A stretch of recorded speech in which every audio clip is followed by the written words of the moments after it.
जिंदगी में अपने विचारों को चेंज करना एक बेहद इंपॉर्टेंट स्किल है। यानी कि मैं आज जो सोचता हूं मैं उससे अलग कुछ सोच सकूं।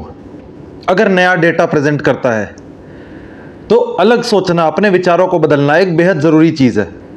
और इसी चीज़ के बारे में आज हम लोग बात करने वाले हैं और शुरुआत करेंगे एक बेहतरीन कहानी के साथ। तो जंगल में एक बार एक गधा रहा करता था। तो वैसे वो रात में सो जाता था टाइम से। एक रात उसने सोचा चलो आज नाइट आउट करते हैं, आज थोड़ा अकेले निकलते हैं सैर पे रात के समय में।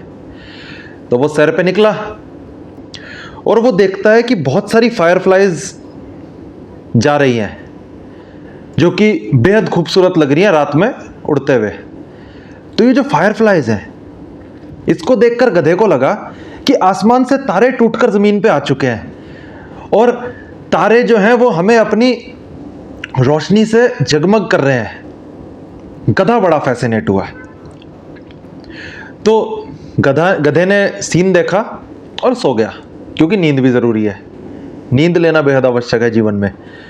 तो गधा जब सोया, उसके अगले दिन जब वो उठा तो चाहे शेर हो, चाहे भेड़िया हो, चाहे मगरमच्छ हो, सबको कहानियां सुनाने लगा कि रात में मैंने देखा कि तारे ऊपर से टूटकर नीचे आ गए थे। और सब लोगों ने बोला यार तारे तो नीचे नहीं आ सकते, हमें तो तेरी बात पे विश्वास हो नहीं रहा। तो गधे ने सोचा कि यार ये तो बड़ी दिक्कत आ रही है।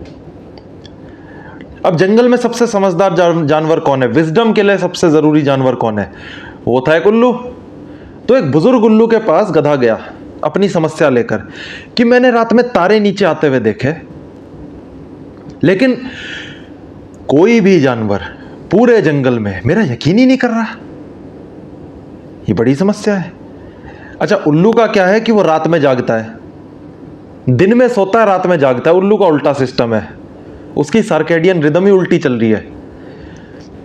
तो उल्लू तो बहुत अच्छे से समझ गया कि गधा किसकी बात कर रहा है। उसने बोला कि जो तुमने देखा वो तारे टूटकर नहीं आए थे, वो आया था फायरफ्लाई, जुगनू। तो गधे को यकीन नहीं हुआ। तो उल्लू ने बोला कि ठीक है, तू एक काम कर, मेरे साथ बैठ आज रात में, मैं तेरे को दिखाऊंगा। तो रात होती है, फायरफ्लाइज फिर दिखाई देते हैं। इस बार उल्लू एक फायरफ्लाई को पकड़ के गधे के सामने प्रेजेंट करता है कि ये देख, इसको तू देखकर सोच रहा था कि ये तारा टूटा है, जबकि रियलिटी क्या है कि फायरफ्लाइज जो है वो लाइट देती है रात के समय में। तो गधे को एहसास हुआ कि हाँ भाई ठीक है, मिस्टेक हुई है, तो अपना विचार बदल देते हैं। तो गधा अगले दिन जाता है सबके पास और सबको बताता है कि मेरा विचार बदल गया। एक्चुअली में मैंने फायरफ्लाई देखी थी रात में, जो कि तारों से कम नहीं लग रही थी ऑफ कोर्स, लेकिन थी वो फायरफ्लाई, रियल में तारा नहीं टूटा था। तो ज्यादातर जानवरों ने उसका मजाक उड़ाया कि अरे इतनी जल्दी, कल तो तू ये बोल रहा था, आज तारे बदल के फायरफ्लाई हो गया। कई जानवरों ने मजाक उड़ाया, लेकिन कई जानवरों ने उसकी तारीफ भी करी कि ठीक है यार, तेरी तूने गलती करी, तेरे को अपनी गलती का एहसास हुआ, दैट्स ऑल दैट मैटर्स। ठीक है, पहले कुछ सोचा, गलत सोचा, विजडम मिली, विजडम को इंप्लीमेंट किया, आज विचार बदल गया, तो आज जो बदला हुआ विचार है उसकी बात होगी। तो इस कहानी से हमको क्या सीखने को मिला कि अपने विचारों को बदलना, नया डेटा आने के बाद, अभी एक एक्स अमाउंट ऑफ डेटा पे आपका एक विचार है, नया डेटा बाहर से आता है जो कि काफी कंपेलिंग है और आप अपना विचार बदल देते हो, तो that is a sign of learning कि आज आपने कुछ नया सीखा। वो वीकनेस का साइन नहीं है। जनता मजाक उड़ाएगी, जनता मजाक उड़ाएगी, उसका काम है मजाक उड़ाना, पर आपने कुछ सीखा, आपको उससे कुछ फायदा मिला, दैट इज मोर इंपॉर्टेंट। तो सबसे पहला तो ये पॉइंट हो गया। दूसरा पॉइंट है कि अपनी बातों को एक्सप्रेस करने से डरना नहीं है। अभी अक्सर लोग क्या गलती करते हैं कि मेरा विचार आज कुछ है तो मैं इसको ना बताऊं क्योंकि कल को मेरा विचार बदल जाए, तो लोग तो बड़ी बुराई करेंगे आके।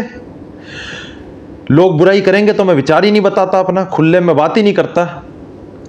अब यहां पे चीजें गड़बड़ हो जाती है, क्योंकि आपका विचार गलत है वो पता कैसे चलेगा? वो पता ऐसे चलेगा जब कोई आपके विचारों को अटैक करेगा, काटने की कोशिश करेगा, एविडेंस लाने की कोशिश करेगा। तो अगर वो अच्छा एविडेंस लाएगा तो आपका विचार बदल गया, आपने कुछ सीख लिया। और अगर वो खराब एविडेंस ला रहा है, एड होमिनेम अटैक कर रहा है, तो आपको समझ आ जाना चाहिए कि ये विचार रखने योग्य है। और ये बड़ी बेसिक सी चीज है कि एक्सप्रेस फुल करना है, एक्सप्रेशन में कमी नहीं आनी चाहिए। आपका जो ओपिनियन है वो स्ट्रांग होना चाहिए, लेकिन उस ओपिनियन के साथ आपका जो रिलेशनशिप है वो वीक होना चाहिए। कितनी मजे की बात मैंने यहां पे बोल दी।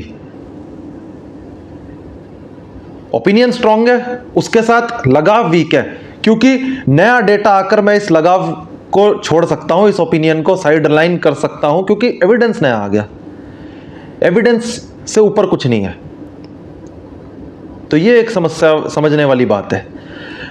अब बात करते हैं तीसरे पॉइंट की, कि अपनी जो आइडेंटिटी है उसको कंसिस्टेंसी के आसपास बनाने की कोई आवश्यकता नहीं है।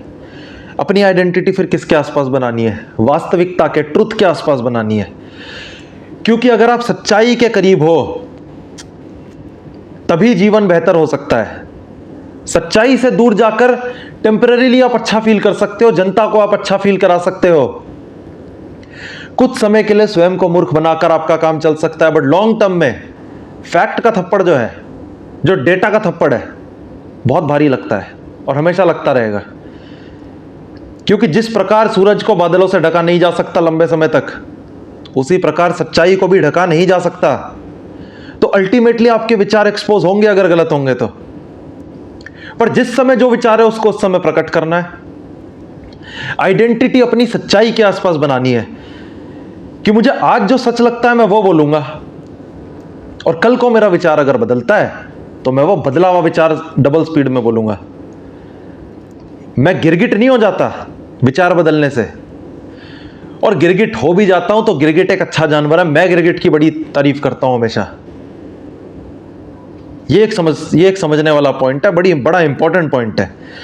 तो विचारों को बदलने से कतराओ मत, विचारों को बदलो अगर डेटा अच्छा है तो। ऐसा नहीं बदलना ही बदलना है। डेटा अच्छा नहीं आ रहा, क्वालिटी वाला डेटा नहीं है, तो दिक्कत है। और विचार बहुत जल्दी बदल रहे हैं कि आज कुछ है कल कुछ है, एक एक दिन में विचार बदल रहे हैं, तो भी गड़बड़ है कहीं ना कहीं। क्योंकि विचार में एटलीस्ट इतनी स्ट्रेंथ हो कि एक आध हफ्ता उसको एग्जामिन किया जा सके, कि आज अगर कोई फैक्ट आया, मैंने 3-4 दिन लगाए, एक हफ्ता एग्जामिन किया, थोड़ा समझने की कोशिश करी, और अगर वो गलत है तो ठीक है, फिर माफ़ी भी मांगी जा सकती है, या माफ़ी नहीं भी मांगनी तो अब नए ट्रुथ को अपने एक्सप्रेस करना है प्रॉपर तरीके से। ये एक समझने वाला पॉइंट है। वीडियो अच्छी लगे तो वीडियो को करें लाइक, चैनल को करें सब्सक्राइब। धन्यवाद।